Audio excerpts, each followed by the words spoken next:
स्त्री के त्याग को एक पर्व के रूप में मनाए जाने का नाम करवा चौथ। ये पर्व है आस्था का, विश्वास का और प्रेम का। करवा चौथ कार्तिक मास की कृष्ण पक्ष की चतुर्थी तिथि को मनाया जाता है। इस दिन महिलाएं अपने अखंड सौभाग्य व जीवन साथी की अच्छी सेहत एवं दीर्घायु की कामना के लिए निर्जला उपवास रखती हैं। करवा चौथ शुरू से ही पंजाब, उत्तर प्रदेश, हरियाणा, मध्य प्रदेश और राजस्थान में मनाया जाता रहा है, पर अब टीवी, मोबाइल के जरिए पूरे भारत में पहुंच चुका है।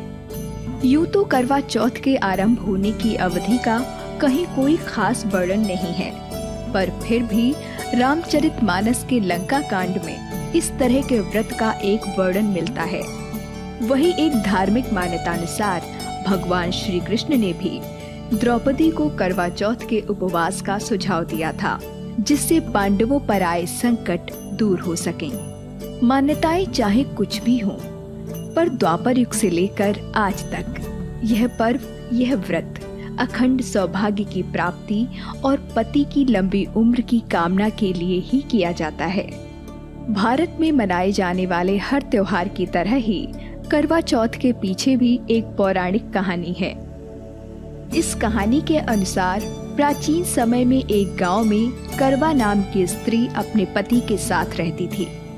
एक दिन उनका पति पास की नदी में स्नान करने गया, जहां एक मगरमच्छ ने उसका पैर पकड़ लिया और खींचने लगा।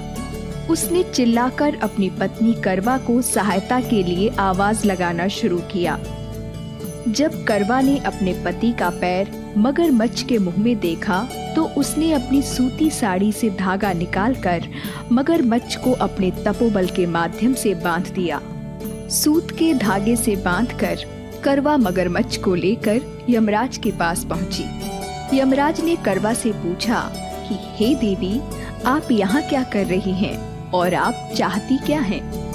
करवा ने यमराज से कहा कि इस मगर ने मेरे पति के पैर को पकड़ लिया था, इसलिए आप अपनी शक्ति से इसको मृत्यु दंड दें और उसको नरक में ले जाएं। यमराज ने करवा से कहा कि अभी इस मगर की आयु शेष है, इसलिए वह समय से पहले मगर को मृत्यु नहीं दे सकते।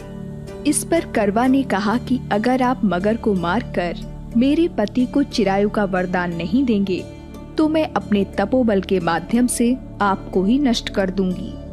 करवा की बात सुनकर यमराज के पास खड़े चित्रगुप्त जी सोच में पड़ गए, क्योंकि करवा के सतीत्व के कारण ना तो वह उसको शाप दे सकते थे और ना ही उसके वचन को अनदेखा कर सकते थे। तब उन्होंने मगर को यमलोक भेज दिया और उसके पति को चिरायु का आशीर्वाद दे दिया।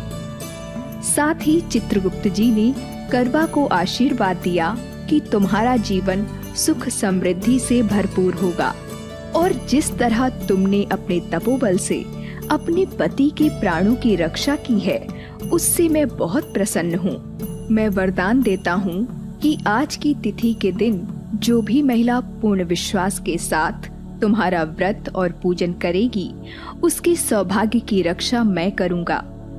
उस दिन कार्तिक मास की चतुर्थी होने के कारण करवा और चौथ मिलने से इसका नाम करवा चौथ पड़ा। इस तरह माँ करवा पहली महिला है जिन्होंने अपने सुहाग की रक्षा के लिए न केवल व्रत किया, बल्कि करवा चौथ की शुरुआत भी की। आज भी हिंदू महिलाओं द्वारा ये व्रत उसी स्वरूप और उसी श्रद्धा के साथ रखा जाता है। सवेरे 4 बजे की सरगी के साथ शुरू हुआ ये निर्जला व्रत शाम को चांद की एक झलक देख अपने जीवन साथी के हाथों जल ग्रहण कर ही खत्म होता है।